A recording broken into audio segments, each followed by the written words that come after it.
রাদিয়াল্লাহু তাআলা আনহার বাবা ছিল সাইয়েদনা ওমর ফারুক। চিল্লায়ে পড়ে আল্লাহু আকবার। জান্নাতের পজিশন না, সাইয়্যিদু কুহুলিল জান্নাহ। জান্নাতে যত নারীরা যাবে, নারীদের সর্দারিনী হবে সাইয়্যিদাতুনা ফাতেমা রাদিয়াল্লাহু তাআলা আনহা। এই ফরিদপুরের যত ইয়াং স্টারেরা তোমরা যারা জান্নাতে যাবে, তোমাদের লিডার হবে সাইয়েদনা হাসান আর হুসাইন রাদিয়াল্লাহু তাআলা আনহুমা। আর বয়স্ক মুরব্বিরা যারা জান্নাতে ঢুকবেন, আপনাদের লিডার হবে সাইয়েদনা আবু বকর আর সাইয়েদনা ওমর ফারুক রাদিয়াল্লাহু তাআলা। সুবহানাল্লাহ পড়তে পারলেন না? ওমর ফারুক এটা সাধারণ কোনো ক্যারেক্টারিস্টিক্স নয়। ওনাকে আল্লাহ তাআলা নলেজও দিয়েছেন, আবার দিনদারিও দিয়েছেন। আমার দিনী ভাইয়েরা, খেয়াল রাখবেন, কোন আলেমের মধ্যে বা কোন নেতার মধ্যে যদি এই দুইটার সমন্বয় আপনি পান, যে তার জ্ঞানও আছে আবার দিনদারিও আছে, he belongs the knowledge and he belongs the taqwa, সে গোটা বিশ্বকে জয় করে ফেলবে। ঠিক কি না? যার মধ্যে জ্ঞান আছে, যার মধ্যে তাকওয়া আছে, তারে কেউ থামায় রাখতে পারে? ওমর ফারুককে এই দুই নিয়ামত দিয়ে ধন্য করেছে কে? সহিহ বুখারীর বর্ণনা, বিশ্বনবী সাহাবীদের সামনে একটা স্বপ্নের কথা বলছেন। বিশ্বনবী বললেন, আমি স্বপ্নে দেখলাম আমার আঙ্গুলের ফাঁকা থেকে দুধ বের হচ্ছে, আমি তৃপ্তি সহকারে দুধ খেলাম। খাওয়ার পরে দেখলাম আঙ্গুলের মধ্যে একটু দুধ লেগে আছে।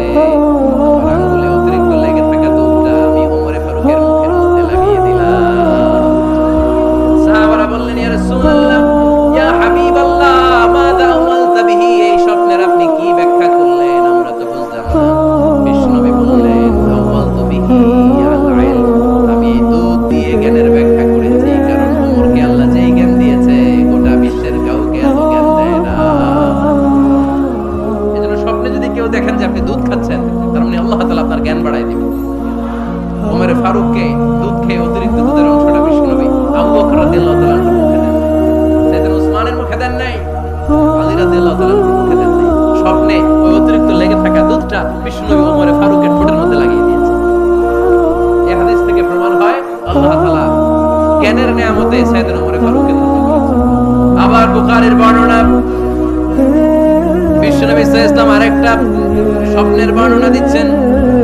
তিনি বললেন, তোমাদের সবাইকে স্বপ্নে আমার সামনে দাঁড় করানো হলো। আমি দেখলাম তোমাদের কারো জুব্বা নাভি পর্যন্ত, কারো জুব্বা হাঁটু পর্যন্ত, কারো জুব্বা টাকনু পর্যন্ত। ওমর ফারুককে যখন স্বপ্নে আমার সামনে দাঁড় করিয়ে দেয়া হলো, আমি দেখলাম ওমরের জুব্বা এত লম্বা, ওমর টেনে হিচড়ে তার জুব্বা নিয়ে সামনে হেঁটে যাচ্ছে। সাহাবারা বললেন, ফামাযা আওয়ালতা বিহি ইয়া রাসূলুল্লাহ, ও আল্লাহর রাসূল, এই স্বপ্ন দিয়ে আপনি কি বোঝাতে চাইলেন? আমরা কিছু বুঝলাম না। বিশ্বনবী বললেন, আওয়ালতু বিহি আদ-দীন, আমি এই হাদিসের দ্বারা দ্বীনের ব্যাখ্যা করলাম। যার জামা যত লম্বা, তার দ্বীনদারি তত বেশি। সুবহানাল্লাহর আস্তে পড়েন। স্বপ্নে দেখলেন কোন সাহাবীর জুব্বা নাভি, কোন সাহাবীর হাঁটু, কারোটা টাকনু, কিন্তু ওমর ফারুকের জুব্বা এত লম্বা, ইয়াজুরু সাওবাহু, তিনি তার জুব্বা টেনে হিচড়ে যাচ্ছেন। বিশ্বনবী বললেন, এটা দ্বারা আমি দ্বীন, আমি তাকওয়া, দ্বীনদারি, তাকওয়া, এটার ব্যাখ্যা করেছি। তার মানে ওমর ফারুকের তাকওয়ার সামনে সব তাকওয়া পানি হয়ে যাবে। কোন সুবহানাল্লাহ। আল্লাহ তাআলা সাইয়েদনা ওমর ফারুককে দ্বীনের জ্ঞান দিয়েছেন, তাকওয়া দিয়েছেন। যুবক ভাইরা, যাকে আল্লাহ তাআলা দ্বীনের জ্ঞান দেয়, যাকে আল্লাহ তাআলা তাকওয়ার এই গুণ দিয়ে সমৃদ্ধ করে, তার জন্য গোটা বিশ্বের সব দরজাগুলোকে ওপেন করে দেয় কে? কত বড় মুত্তাকি ছিলেন সাইয়েদনা ওমর ফারুক। মদিনার সমাজে কয়জন মুনাফিক ছিল বিশ্বনবী ছাড়া কেউ বলতে পারতেন না। বিশ্বনবী কোন সাহাবীকে মুনাফিকদের লিস্ট দিয়ে যান নাই, একজন সাহাবী ছাড়া। দেখি কেউ বলতে পারেন কিনা ওই সাহাবীর নাম? হুযায়ফা ইবনুল ইয়ামান রাদিয়াল্লাহু তাআলা আনহু। ওনাকে বলা হতো সাহিবু সিররি রাসূলিল্লাহ, আল্লাহ রাসূল সাল্লাল্লাহু আলাইহি ওয়াসাল্লামের গোপন তথ্যের ধারক বাহক। সুবহানাল্লাহ পড়বেন না? বিশ্বনবী ইন্তেকালের আগে মদিনার সমাজে মোট কয়জন মুনাফিক আছে, এই তথ্য আবু বকরকে বলেন নাই, ওমর রাদিয়াল্লাহু তাআলা আনহুকে বলেন নাই, উসমান রাদিয়াল্লাহু তাআলা আনহু, আলী রাদিয়াল্লাহু তাআলা আনহু, আশরাতুল মুবাশশিরিন বিল জান্নাহ কোন সাহাবীকে বলেন নাই। শুধুমাত্র কেবলমাত্র একমাত্র হুযায়ফা ইবনুল ইয়ামান রাদিয়াল্লাহু তাআলা আনহুর কাছে মুনাফিকদের লিস্টে বিশ্বনবী দিয়ে গিয়েছে। মদিনায় কারা কারা মুনাফিক কেউ জানতো না, হুযায়ফা ছাড়া। কে ছাড়া? নামটা আজকে মুখস্থ করেন।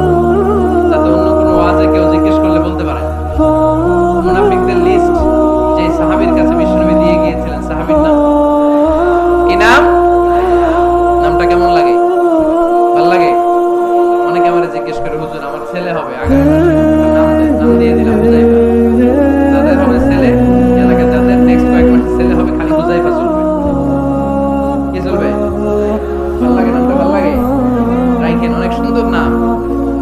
উনি জানতেন মুনাফিক কারা। দেখেন ওমরে ফারুকের তাকওয়ার লেভেলটা কত হাই। ওমরে ফারুক একদিন হুজাইফা রাদিয়াল্লাহু তাআলা আনহুর কাছে গেলেন, যে বললেন, হুজাইফা, বিশ্বনবী ইন্তেকালের আগে মুনাফিকদের নামের লিস্টটা কারো কাছে দেয় নাই, আমার জানা নাই, সাইয়েদনা আবু বকরের জানা নাই, কোন সাহাবীর জানা নাই, তুমি ছাড়া। আমি তোমার কাছে জানতে চাই, আমি ওমরের নামটা ওই মুনাফিকদের খাতায় আছে কিনা আমার একটু বলো। আমার ওমরের নামটা ওই মুনাফিকদের লিস্টিতে একটু আছে কিনা, নামটা একটু বলো।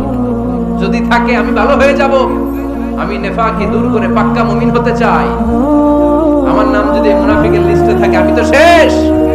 হুজাইফা চোখের পানি ছেড়ে দিয়ে বলে, আমিরুল মুমিনিন, কেমন প্রশ্ন করলেন আপনি? আপনি বিশ্বনবীর শ্বশুর, এই উম্মতে আপনার পজিশন 3 নাম্বার। আপনারে মুনাফিকরা ভয় পায়, শয়তান আপনারে ভয় পায়। আপনি জান্নাতে সব বয়স্ক লোকদেরকে নিয়ে জান্নাতের মধ্যে আগে আগে ঢুকবেন, কেমন করে মুনাফিকদের কাতারে আপনার নাম থাকতে পারে? সুবহানাল্লাহ। কি বিনয়, কি তাকওয়া। হুজাইফাকে যে ধরতেন, হুজাইফা একটু বলো না আমার নামটা মুনাফিকদের লিস্টে আছে কিনা। ওমরে ফারুকের যদি এই টেনশন থাকে যে আমি মুনাফিক হয়ে গেলাম কিনা, আমাদের এই টেনশন থাকার দরকার আছে না? হ্যাঁ, যেন সব সময় আল্লাহর কাছে দোয়া করতে হবে, আল্লাহ তুমি নেফাক থেকে আমাদেরকে বাঁচাও। আরো জোরে বলেন আমিন। ওমরে ফারুক রাদিয়াল্লাহু তাআলা আমাদের সুপার হিরো, আমাদের সবাই বলেন আমাদের। উনি কত বড় সুপার হিরো শুনেন। উনি জুমার খুতবা দিচ্ছেন। কি দিচ্ছেন? মসজিদে নববীতে। খুতবার মাঝখানে হঠাৎ বললেন, ইয়া সারিয়াতাল জাবাল, ইয়া সারিয়াত ইবনে জানিমিল জাবাল। এই কথা বলেই আবার খুতবা দিতে শুরু করলেন।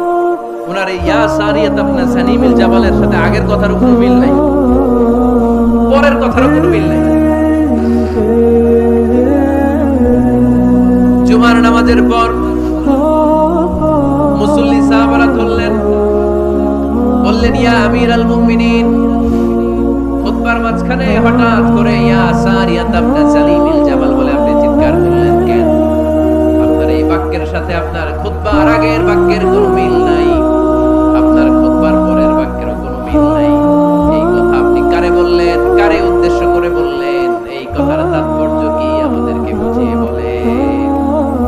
ওমরে ফারুক বললেন, আমি যখন খুতবা দিচ্ছি আমি দেখতে পেলাম ওই যে কয়েক মাস আগে আমি আমার মুসলিম সেনাবাহিনী পারস্যে আক্রমণের জন্য পাঠিয়েছি, বর্তমান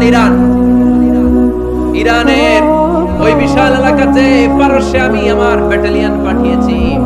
আমি হঠাৎ করে দেখতে পেলাম আমার মুসলিম বাহিনীর সেনাপতি যুদ্ধের এক পর্যায়ে তার ডানে আছে উপত্যকা, বায়ে আছে পাহাড়, সে পাহাড়ি রাস্তা ছেড়ে দিয়ে উপত্যকার দিকে যেতে শুরু করেছে।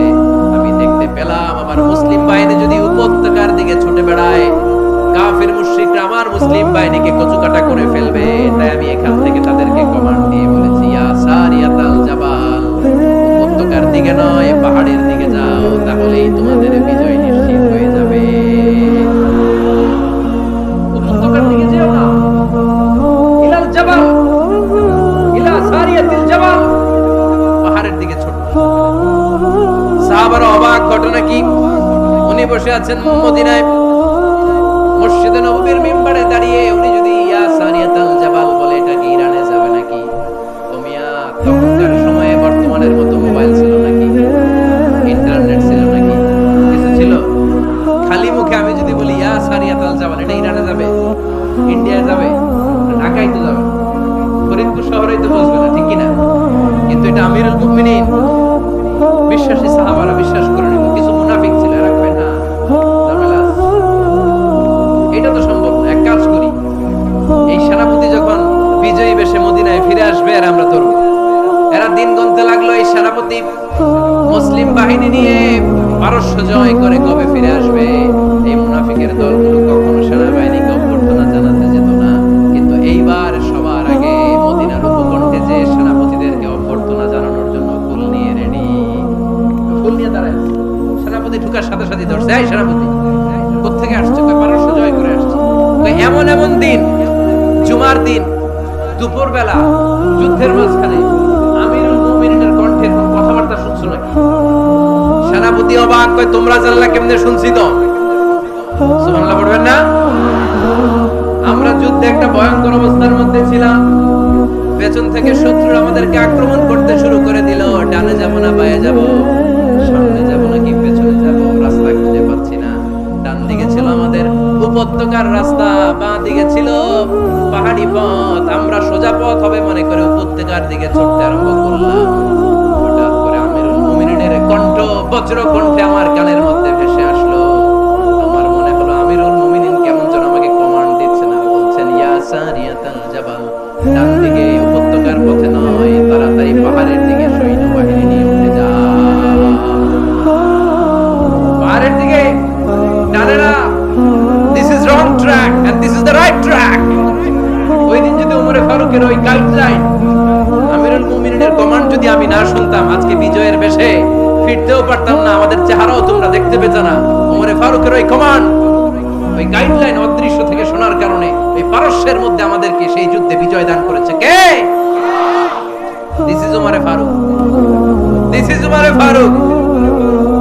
বিশ্বনবী বলতেন, ওমর মা লাকিয়াকা শাইতানু সালিকান ফাজ্জান ইল্লা সালাকা ফাজ্জান গায়রা ফাজ্জিক। ওমর, শয়তান ইবলিস যদি তোমারে কোনো রাস্তা দিয়ে হাঁটতে দেখে, শয়তান ওই রাস্তা রেখে দিয়ে অন্য রাস্তা দিয়ে হাঁটে। সুবহানাল্লাহ বাড়িতে যায় বলেন। কে বলতেছে? বিশ্বনবী। কার ব্যাপারে? ওমরে ফারুকের ব্যাপারে। শয়তান যদি দেখে যে ওমরে ফারুক এই রাস্তা দিয়ে হাঁটতেছে, শয়তান ওই রাস্তা রেখে দিয়ে অন্য রাস্তা দিয়ে হাঁটে। সুবহানাল্লাহ পড়েন। রাত্রিবেলা আমরা আমাদের বাচ্চা ছেলে মেয়েদেরকে যখন খাওয়াই, বাচ্চারা খেতে চায় না, এরকম হয় আপনাদের ফরিদপুর এলাকায়? এই এলাকায় হয় নাকি?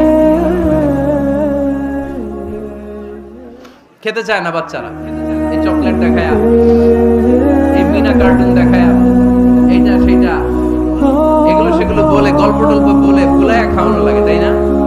তারপরও খায় না। আমারও ছোট মেয়ে আছে, খেতে চায় না, এইটা সেইটা এমনি খাওয়ানো লাগে। তো শেষে না পেরে মা বাবা বলতে বাধ্য হয়, ওই যে ভূত আসতেছে, ভূত, তাড়াতাড়ি তাড়াতাড়ি খাও, নাহলে যে ভূত ধরবে তোমার। ওই যে বাঘ আসতেছে, বাঘ, তাড়াতাড়ি খাইলে নাহলে বাঘে কামড়াবে। বলি না আমরা? আপনারা কি বলেন? ভূত। আর কি বলেন? হ্যাঁ হ্যাঁ, এক এক জায়গায় এক একটা আমরা বলি, ভূত আসবে, বাঘ খাবে, ভাল্লুক খাবে, তাড়াতাড়ি খাও। মদিনাতে যখন ওমরে ফারুক আমিরুল মুমিনিন, মদিনার মায়েরাও বাচ্চাদেরকে খাওয়াতে পারতো, ছোট্ট মেয়েদেরকে খাওয়াতে পারতো, খাওয়া নিয়ে যন্ত্রণা করতো। বাচ্চারা যখন মদিনায় খেতে চাইতো না রাত্রি বেলায়, মদিনার মায়েরা বলতো, তাড়াতাড়ি খাও, হা হুয়া ইয়াতি উমর, হা হুয়া ইয়াতি উমর, তাড়াতাড়ি খা, নাইলে ওই যে ওমর আসতেছে, Omar. This is our superhero সাইয়েদনা ওমর ফারুক রাদিয়াল্লাহু তাআলা। শুধু শয়তানি ভয় পেত না, মুনাফিকরাও ভয় পেত, জমের মতো ভয়। শুধু তাই না, আমাদের আম্মাজান বিষ্ণু ইসলামের স্ত্রীরাও ওমর ফারুককে ভয় পেতেন। সুবহানাল্লাহ কইবেন না? মাঝে মাঝে বিষ্ণু ইসলামের সাথে আম্মাজান আয়েশার ঝগড়া হতো, হতো না? আপনাদের ফ্যামিলিতে ঝগড়া হয়? হয় না? হয় না? কার কার দেখি? পরে অনেক আল্লাহর ওলি আছে তো, ঝগড়া হয় না? কি কথা কয়, ঝগড়া হয় না? বিশ্বনবীর ফ্যামিলিতে ঝগড়া হয়, আপনার ফ্যামিলিতে হয় না? মিষ্টি ঝগড়া। আর ও বিয়েই করে নাই।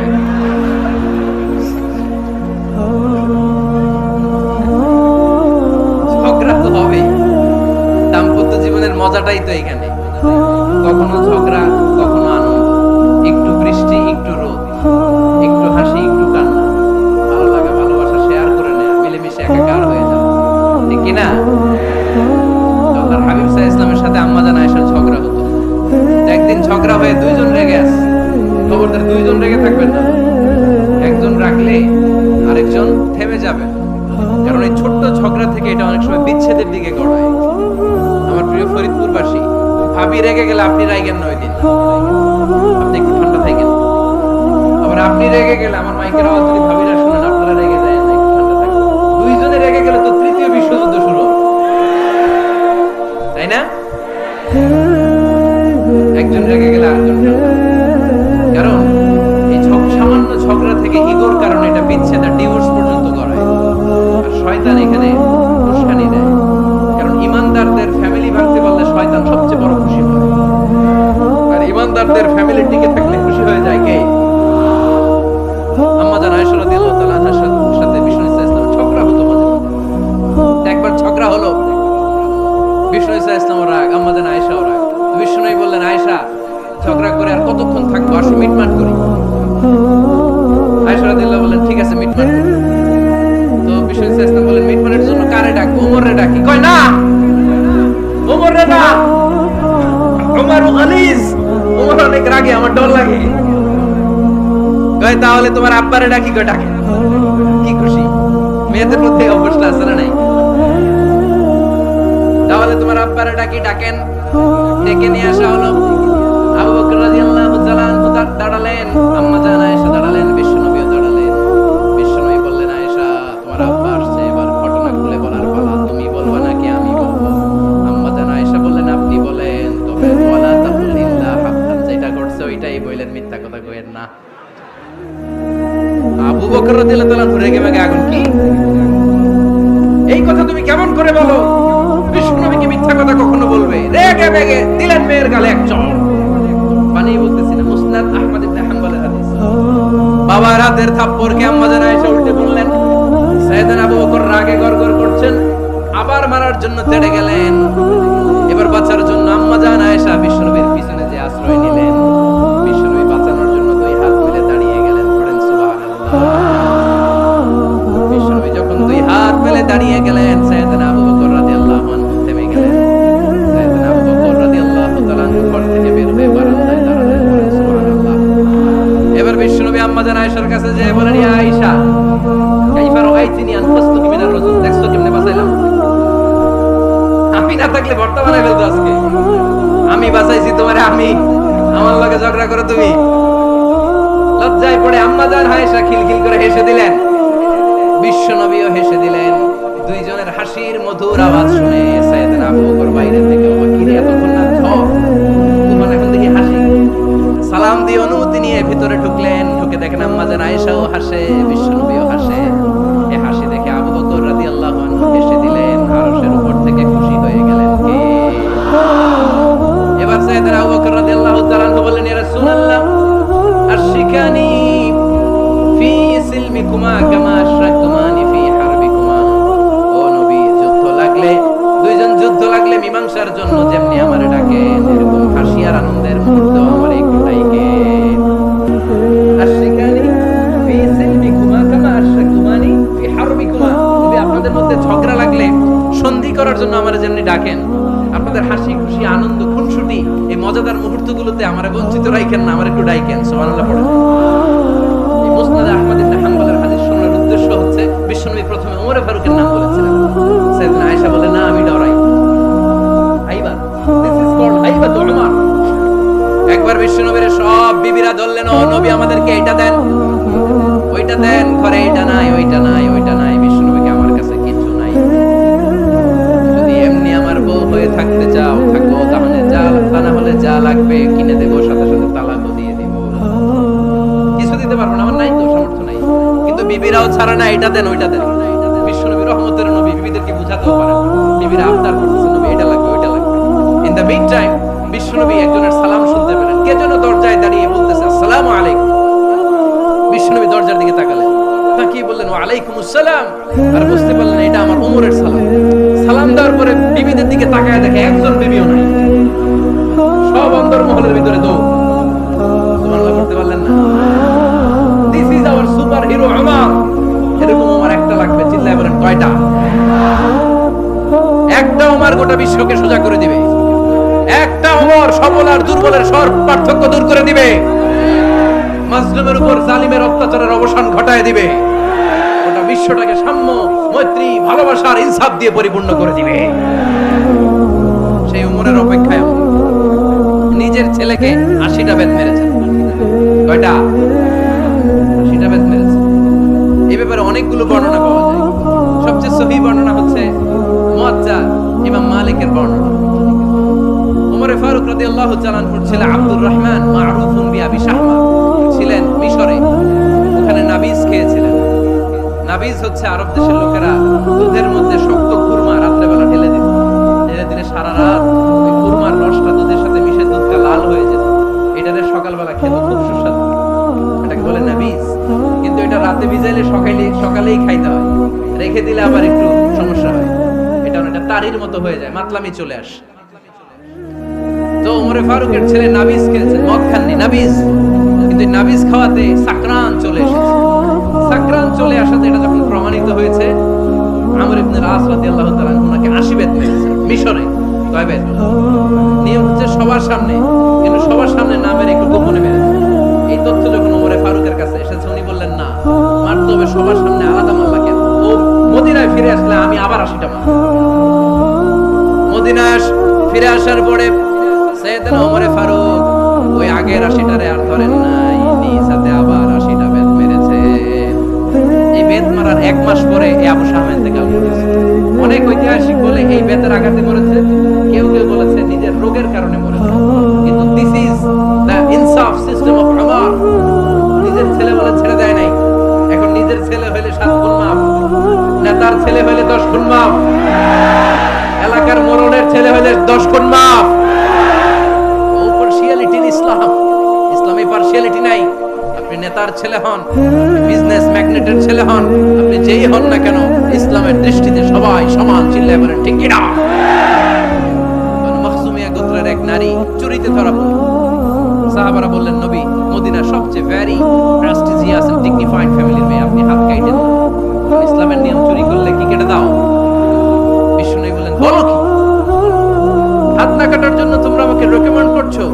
এটা আল্লাহর আইন, পৃথিবীর কেউ রেকমেন্ড করলো শোনার ক্ষমতা আমার নাই, কারণ আইনটা দিয়েছে কে? কানাত ফাতিমা বিনতি মুহাম্মাদিন সারাফাত ফাতা মুহাম্মাদুন ইয়াদাহা। আরে বনু মাকসুমিয়া মেয়ে দূরের কথা, আমার কলিজার টুকরা ফাতেমাও যদি আজ চুরিতে ধরা পড়তো, তার হাত কেটে দিতে আমি 1 মিনিটও দেরি করতাম না। দিস ইজ ইসলাম। এই হচ্ছে ওমরে ফারুকের মানাকিব। এরকম ওমরে ফারুক কয়টা লাগবে? আওয়াজ করে বলতে হবে, কয়টা লাগবে? একটা লাগবে। এই সাইয়েদনা ওমরে ফারুক মদিনার প্রথম চিফ জাস্টিস ছিলেন। সর্বপ্রথম ওনার পরামর্শ সাইয়েদনা আবু বকর রাদিয়াল্লাহু তাআলা আনহু কোরআনকে সংকলন করেছেন। আমরা এই যে কোরআন পড়ি 30 পারা, এমদাদিয়া লাইব্রেরির 114টা সূরা, কত সুন্দর সন্নিবেশ করা হয়েছে, এখানে সাজানো হয়েছে।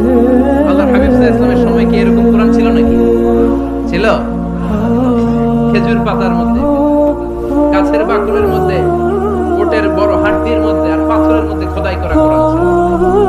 সাইয়েদনা আবু বকরের সময় রাদিয়াল্লাহু তাআলা আনহুর সময় যুদ্ধ হলো, 70 জন হাফেজ সাহাবী ইন্তেকাল করলেন। সাইয়েদনা আবু বকর রাদিয়াল্লাহু তাআলা আনহুকে ডেকে ওমরে ফারুক বললেন, ও আবু বকর, এইভাবে হাফেজে কোরআন সাহাবীরা যদি দুনিয়া থেকে বিদায় হয়ে যায়, আল্লাহর কোরআনও তো বিদায় হয়ে যাবে। আমার পরামর্শ হলো, আপনি সব বয়োজ্যেষ্ঠ সাহাবীদেরকে একসাথে করে কোরআনের সব কাগজগুলোকে একসাথে করে একটা নির্ধারিত কপির মধ্যে কোরআনকে সংকলন করে ফেলে। সাইয়েদনা আবু বকর বললেন, যেটা আমার নবী করে না, এটা আমি কেমনে করি? কিন্তু ওমরে ফারুক নাচরবান্দা বলে, না, এটা করলে কোনো খারাপ হবে না, ভালোই হবে। মুসলিম উম্মার জন্য এক জায়গায় কোরআন সন্নিবেশিত থাকবে, আপনি করেন। সাইয়েদনা আবু বকর রাজি হয় না, ওমরে ফারুক ছাড়ে না।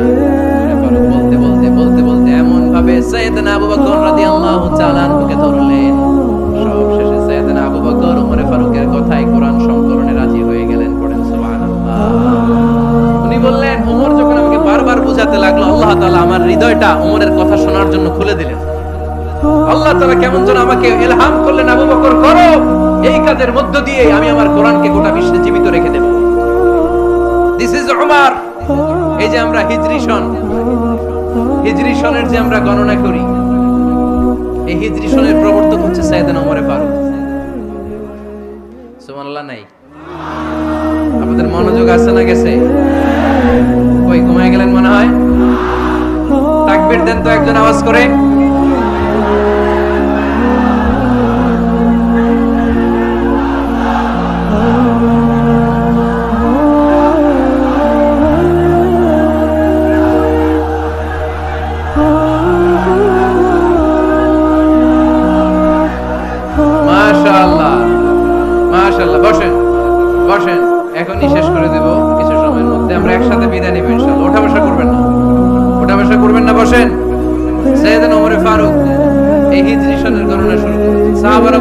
আমিরুল মুমিনিন।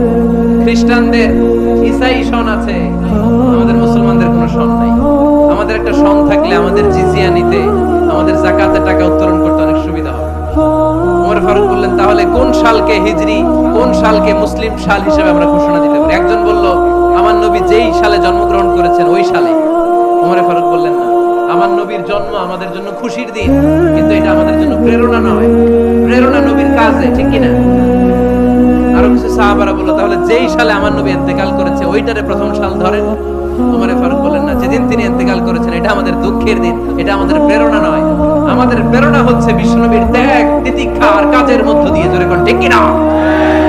ওমর ফারুক বললেন, যেদিন বিশ্বনবী ইসলাম রক্ষায় নিজের মাতৃভূমি ছেড়ে মক্কা থেকে মদিনায় গিয়েছেন, ওই দিনটাকে হিজরি প্রথম দিন ধরে আমরা হিজরি সাল গণনা করে শুরু করে দিব। ওইটাই হচ্ছে হিজরি সন। সেখান থেকে হিজরি সনের প্রবর্তন করেছেন সাইয়েদনা ওমর ফারুক রাদিয়াল্লাহু তাআলা। এই যে স্টেট গভর্নমেন্ট, এই যে প্রিজন, জেলখানা, ক্যান্টনমেন্ট, সচিবালয়, গণভবন, বঙ্গভবন, মুক্তিযোদ্ধাদের ভাতা, রাষ্ট্রীয় ভাতা, এই সব নিয়মকানুন সাইয়েদনা ওমর ফারুক তার রাষ্ট্রীয় আমলে তিনি নিজে করেছেন। চিল্লায় পড়েন আল্লাহু আকবার। মুসলমানদের আলাদা কারেন্সি, নিজস্ব মুদ্রা ব্যবস্থা নিজে চালু করেছেন। সৈনিকদের মধ্যে যারা বিবাহিত, প্রতি 6 মাস অন্তর অন্তর 1 মাসের ছুটি কাটাতে তারা ফিরে আসবে, সাইয়েদনা ওমর ফারুক চালু করেছেন। চিল্লায় আওয়াজ করে পড়েন আল্লাহু আকবার। এই যে আমরা 20 রাকাত সালাতুত তারাবি পড়ি রমাদানে, করেন না আপনারা? এটা সাইয়েদনা ওমর ফারুক চালু করেছেন। সুবহানাল্লাহ পড়তে পারলেন না? কোরআনে মোট 22টা আয়াত আছে যেখানে সাহাবারা ইনডিসিশনে ভুগছিলেন। বিশ্বনবীর মত একটা, ওমর ফারুকের মত আর একটা। এই 22 জায়গায় আল্লাহ তাআলা বিশ্বনবীর মতের পক্ষে আয়াত নাজিল না করে ওমর ফারুকের মতের পক্ষে কোরআনের আয়াত নাজিল করেছেন। আওয়াজ করে পড়েন আল্লাহু আকবার। এদিকে উঠলেন কেন আপনারা? যারা উঠছেন আমার দিকে তাকান।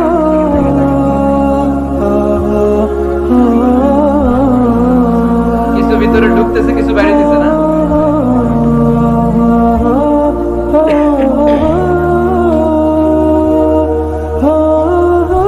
সাইয়েদনা ওমর ফারুক, আমরা সাহাবীদের জীবন চরিত পড়তে চাই না, কত যে অনুপ্রেরণামূলক দৃষ্টান্ত সাইয়েদনা ওমর ফারুক আমাদের জন্য রেখে গিয়েছে।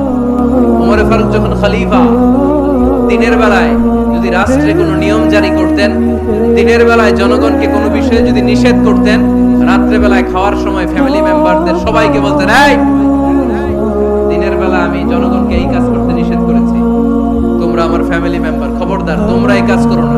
জনগণ করলে যতটুকু শাস্তি, তোরা করলে পাবি ডবল শাস্তি। আমাদের নেতারা ওই বাড়ির বিচার করে, ওই বাড়ির মাইয়ার বিচার, ওই বাড়ির পোলার বিচার, নিজের পোলা গাঞ্জা টানে আসরা নাই, নিজের মেয়ে অপরাধ করে আসরা নাই। কি নেতা ছিলেন ওমর ফারুক? আগে নিজের ঘর সামলিয়েছেন, আগে নিজেকে সামলিয়েছেন, নিজের ঘর ঠিক করেছেন। বলেছেন জনগণ করলে যত ব্যান, তোরা করলে double ban. This is call leader, ঠিক কি না? এক বাবা এসে বললেন, ওমর ফারুক আমার ছেলে কথা শোনেন, বেয়াদব। ওমর ফারুক ছেলেরা ডাকলেন, বাবা তুমি তোমার আব্বা জানের কথা শোনো না, এটা তো কবিরা গুনাহ। ছেলে বলে, ওমর ফারুক সব দায় দায়িত্ব আল্লাহ ছেলে মেয়েদেরকে দিয়েছে, বাবা মাকে কোনো দায়িত্ব দেয়নি। ওমর ফারুক বললেন, অবশ্যই দায়িত্ব দিয়েছে। তাহলে বলেন আমার বাবার দায়িত্ব কি? উনি বললেন, প্রাইমারিলি প্রথমত 3 দায়িত্ব। আইয়ান তাকিয়া উম্মাহ, পৃথিবীর প্রতিটি বাবার উচিত ছেলেদের মেয়েদের জন্য ভালো মায়ের ব্যবস্থা করা। 2 নম্বরে আইয়াহসিনা ইসমা, সুন্দর তার একটা নাম রেখে দেয়। 3 নাম্বার ইউআল্লিমাহুল কিতাব, তার আল্লাহর কিতাব শিক্ষা দেয়। এবার ছেলেকে আমার আব্বা 3টার একটাও করে নাই। এবার ওমর ফারুক রেগে গেলেন, বাবার কাঁধে ধরলেন, বললেন তুই ছেলের জন্য বিচার নিয়ে আসলি, তোর 3টা দায়িত্বের একটাও তুই পালন করিস নাই। ছেলে নাই না, এগুলো রাখবেন, আব্দুল্লাহ রাখবেন, আব্দুর রহমান রাখবেন, আর একটা কি বলছি আজকে, হুযায়ফা রেখে দিয়ে পারবেন। ওয়ালাম ইউআল্লিমনি হারফাম মিন কিতাবিল্লাহ আমিরুল মুমিনিন, শুধু তাই না, আল্লাহর কোরআনের একটা অক্ষর আমার বাবা কোনোদিন আমারে শিক্ষা দেয় না। ওমর ফারুক রেগে গেলেন, এবার বাবার কান্দে দইরা মারতে শুরু করলেন। তুই পোলার নামে বিচার নিয়ে এসেছিস, তোরে মাইর দিমু আগে। এরকম নেতার দরকার আছে না? নাই। মদিনায় এক লোক তার বউরে রাগের চোটে 100 তালাক দিয়ে দিয়েছে।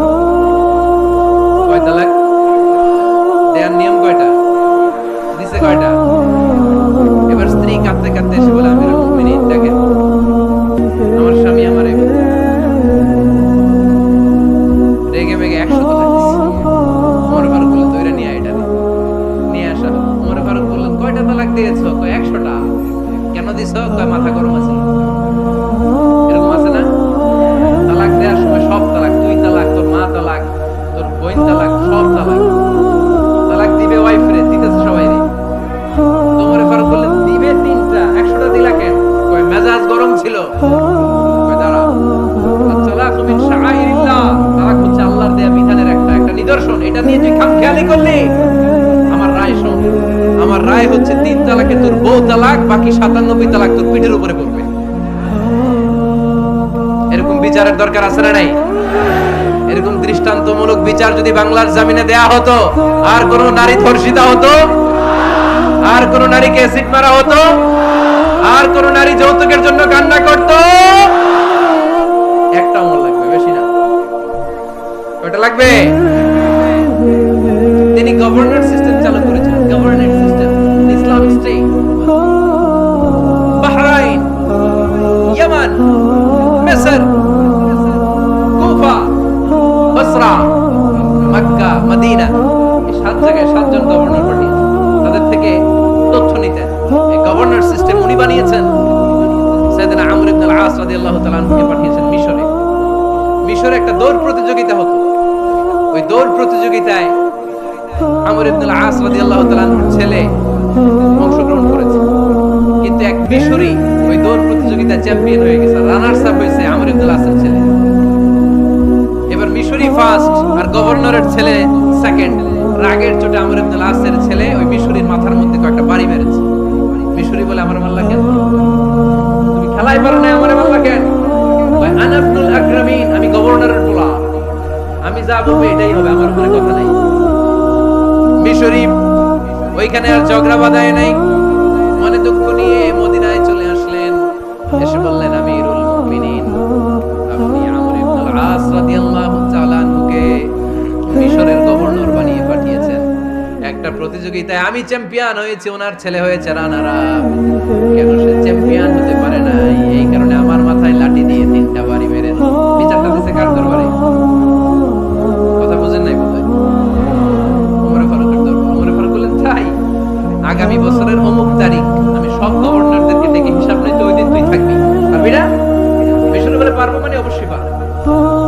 ওই দিন 7 রাজ্য থেকে 7 গভর্নর হাজির, গভর্নরদের ছেলেরাও হাজির, মিশরীয় হাজির। 7 গভর্নরের কাছ থেকে 7 এলাকার খোঁজ খবর নেওয়ার পরে ওমর ফারুক বললেন, আইনাল মিসরি, মিশরী লোকটা কই, এদিকে আয়। মিশরী সামনে আসার পরে বলল, আমর ইবনে আল-আস, তুমি মিশরের গভর্নর, তোমার ছেলে সহ তুমি আসো। আমর ইবনে আল-আস এসে সামনে বসে রইলেন। এবার বললেন, ও আমর ইবনে আল-আসের ছেলে, তুমি নাকি ইবনুল আকরামিন গভর্নরের ছেলে, তুমি যা বলবা মিশরে নাকি তাই হবে, তোমার নাকি অনেক দাপট। নিজে একটা লাঠি এনে মিশরীর হাতে দিয়ে বলল, এবার তোর মাথায় যতটা মারছে তুই ততটা গুনে গুনে মার, আমি দেখবো। আমর ইবনে আল-আস দেখবে, আমর ইবনে আল-আসের ছেলেরে তুই এখানে মার।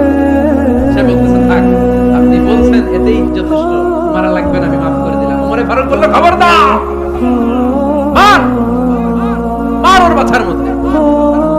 মিশরী ওমর ফারুকের ধমক শুনে ভয়ে ভয়ে 3টা বাড়ি মারল। এই বাড়ি মারা দেখেও ওমর ফারুকের হৃদয় ঠান্ডা হয় নাই। লজ্জায় আমর ইবনে আল-আস, বয়স হয়ে গিয়েছে, সাহাবা, মাথা তো টাক, মাথায় চুল নাই, লজ্জায় মাথাটা হেট হয়ে মাথাটা নিচু করে রেখেছে।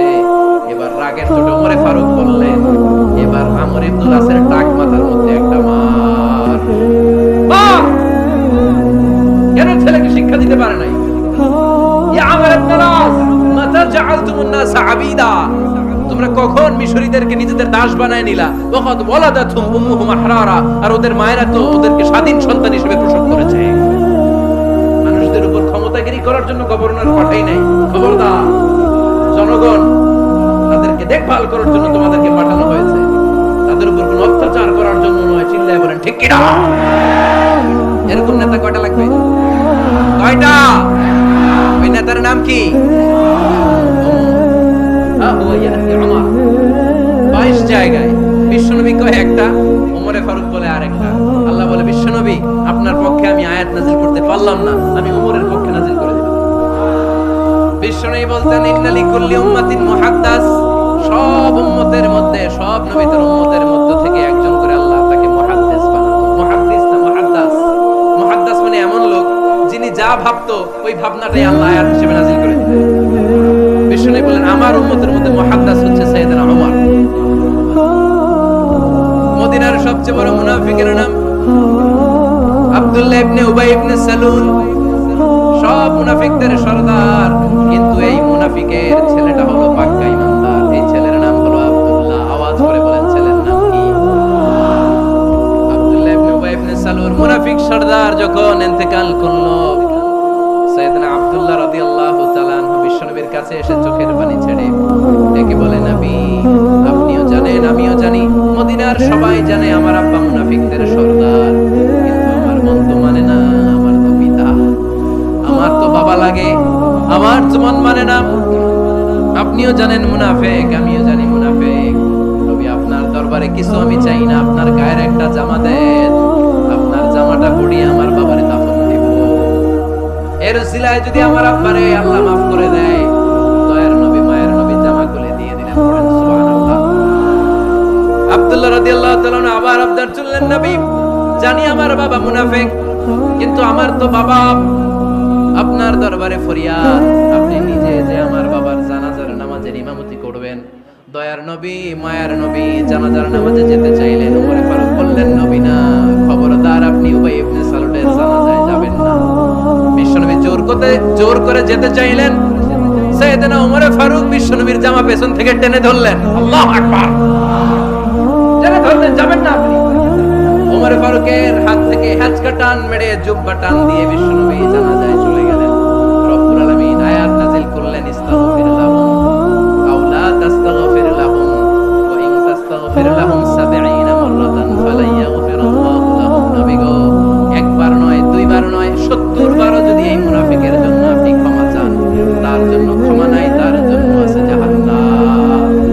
ওয়ালা তাকুম, আপনি যাবেন না আলা কবরি, কখনো তাদের জানাজায় যাবেন না। এই যে একটা ভুল করে ফেলছেন, এটা এবারই শেষ, এরপরে আর যাবেন না। সাইয়েদনা ওমর ফারুকের পক্ষে আল্লাহ তাআলা কোরআনের আয়াত নাযিল করে দিলেন। চিল্লায়ে পড়েন আল্লাহু আকবার।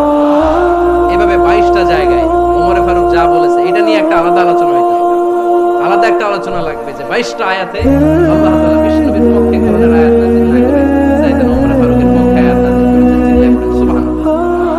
ওই ওমর ফারুককে আমাদের মডেল বানানোর দরকার আছে না নাই? ওই ওমর ফারুকের জীবনী আমাদের ছেলে মেয়েদেরকে পড়ানোর দরকার আছে না নাই? আমাদের ভবিষ্যৎ প্রজন্ম এগুলো জানে না। ওরা সালমান খান দেখে বড় হয়, ওরা শাহরুখ খান দেখে বড় হয়, ওরা ঋত্বিক রোশনকে দেখে বড় হয়, ওরা মনে করে যে এরাই বড় সুপার হিরো। আমাদের যে কত বড় সুপার হিরো আছে এরা জানেই না। নতুন প্রজন্মের কর্ণকুহরে সাইয়েদনা ওমর ফারুকের ইতিহাস পৌঁছে দেওয়ার দরকার আছে না নাই? ওমর ফারুকের ইন্তেকালের ঘটনাটা বলেই আমরা মুনাজাতের দিকে যাব। শুনবেন? শুনতে চান? উনি স্বপ্নে দেখলেন একটা লাল মোরগ ওনাকে 3টা ঠোকর মেরেছে। কয়টা? উনি জুমার নামাজে, জিলহজ মাসের শেষ সপ্তাহে জুমার নামাজে বললেন যে একটা লাল মোরগ 3টা ঠোকর মেরেছে। মুগীরা ইবনে শুবা রাদিয়াল্লাহু তাআলা আনহুর দাস আবু লুলু আল মাজুসি, এই লোকটা খঞ্জর বানাতে পারত। মুগীরা রাদিয়াল্লাহু তাআলা আনহুর দাস। মুগীরা প্রতিদিন 4 দিরহাম করে চার্জ করত, যেহেতু দাস। সে এসে বিচার দিল, আমিরুল মুমিনিন মুগীরা আমার থেকে বেশি টাকা চায়, জুলুম করে। ওমর ফারুক বললেন, তাই? তুমি কি কাজ জানো? বলে, আমি খঞ্জর বানাতে জানি। বাড়ি কই? পারস্য। আরে তুমি খঞ্জর বানাতে জানলে তো 4 দিরহাম অনেক কম, সে তো আরো বেশি টাকা নেওয়া দরকার ছিল তোমার থেকে। আবু লুলুর এই কথা পছন্দ হয় নাই। সে কয়, ওমর তুমি সবারে দয়া দেখাও, আর আমার ক্ষেত্রে কঠিন নিয়ম বানাইলা, দাঁড়াও এই নিয়ম তোমার আমি দেখাবো। এই রাগে সে বাড়িতে যে একটা খঞ্জর বানালো। কি বানালো? খঞ্জর চিনেন? ছোট্ট ছুরি। কিছুদিন আগে ওমানের সুলতান কাবুস ইন্তেকাল করেছে, জানেন আপনারা? ওনার এই কোমরের মধ্যে খঞ্জর থাকতো, ছবিতে দেখছেন? আরব শায়েখ যারা সুলতান আমির, কোমরে কি থাকে? ছোরা থাকে, খঞ্জর। সে বাসায় যে একটা খঞ্জর বানালো, যে খঞ্জরের 2 মাথা, লাহু রাসান ওয়া মাকবাদাতুহু ফি ওয়াসাতি, আর ধরার হ্যান্ডেলটা মাঝখানে, এদিকেও ছুরি এদিকেও ছুরি, যদি এইভাবে মারা যায়। সে ধার দিতে লাগলো আর বলল, ওমর দাঁড়াও তোমার আমি দেখাবো। ওমর ফারুক মসজিদে নববীর ইমাম, ফজরের নামাজের সময় এই আবু লুলু আল মাজুসি বুরনুস পরে, চাদর পরে, লুকিয়ে লুকিয়ে, সে অগ্নি উপাসক, মুমিন নয়, ওমর ফারুককে অ্যাটাক করার জন্য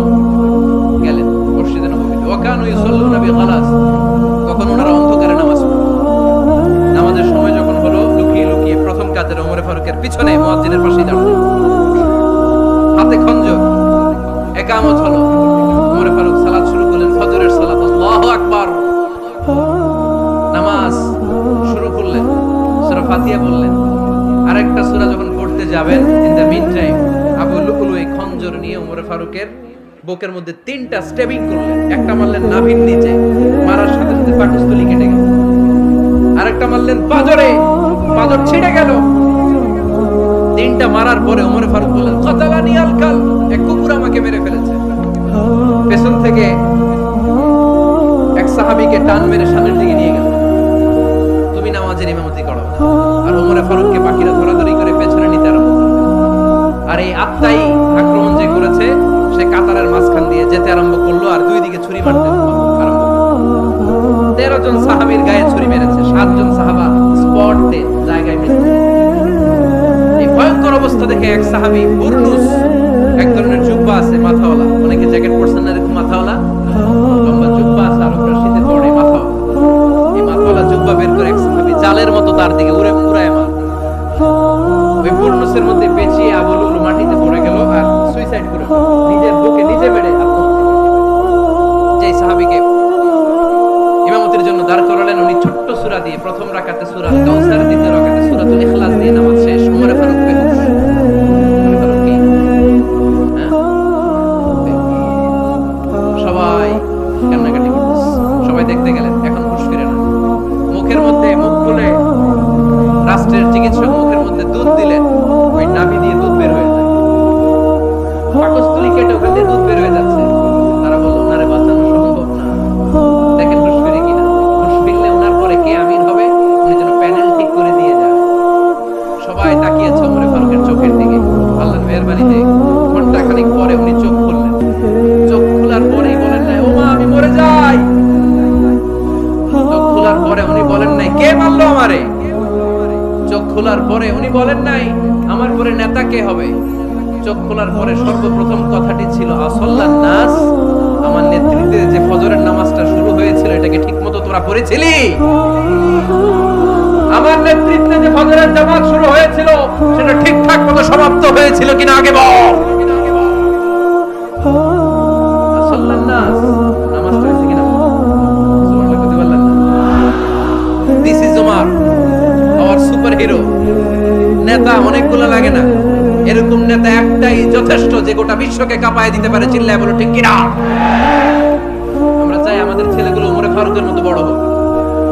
আমরা চাই আমাদের ছেলে মেয়েগুলো খাব্বাব, খুবাইব, সাইয়েদনা আলী, উসমান, আবু বকর রাদিয়াল্লাহু তাআলা আনহুর অনুসরণে বড় হোক, ঠিক কিনা? আমরা একটা ওমর চাই, যিনি আমাদেরকে সালাতের শিক্ষা দিয়ে গিয়েছেন, ইন্তেকালের আগে বলেছেন সাল্লাল্লাহু নাস। এজন্য আমরা যেন নামাজ কখনো নষ্ট না করি। আল্লাহর জমিনে দ্বীন বাস্তবায়ন আসাদ্দুহুম ফি আমরিল্লাহি ওমর। ওমর রাদিয়াল্লাহু তাআলার মতো এত কঠোর কেউ ছিলেন না। তাই দ্বীন বাস্তবায়নে আমরা যেন কাউরে ছাড় না দেই। সবার আগে আল্লাহর দ্বীন, সবার আগে আল্লাহর কোরআন, সবার আগে আমার ইসলাম, ঠিক কিনা? চাইলেই কেউ এদেশ থেকে ইসলামরে মিটাই দিতে পারবে না।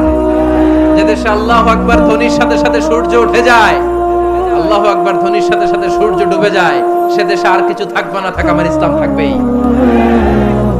আর কিছু থাকবে না, থাকবে। আজকে আমরা সাইয়েদনা ওমর ফারুকের বায়োগ্রাফি সম্পর্কে জানব। ওমর ফারুক রাদিয়াল্লাহু তাআলা আনহু, the superhero of this উম্মাহ। এই উম্মার সুপার হিরো তিনি, ঠিক কিনা?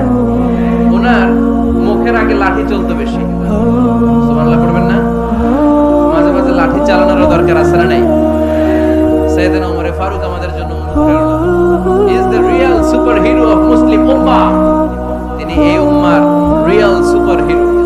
এজন্য ওনার জীবনী থেকে আমরা কিছু শিক্ষা নেওয়ার চেষ্টা করব ইনশাআল্লাহ। পড়েন সাইয়েদনা ওমর ফারুক কিভাবে ইসলাম ধর্ম গ্রহণ করলেন, কিভাবে বিশ্বনবীর প্রাণের কলিজার টুকরা হলেন, এটা দিয়ে আমরা শুরু করি।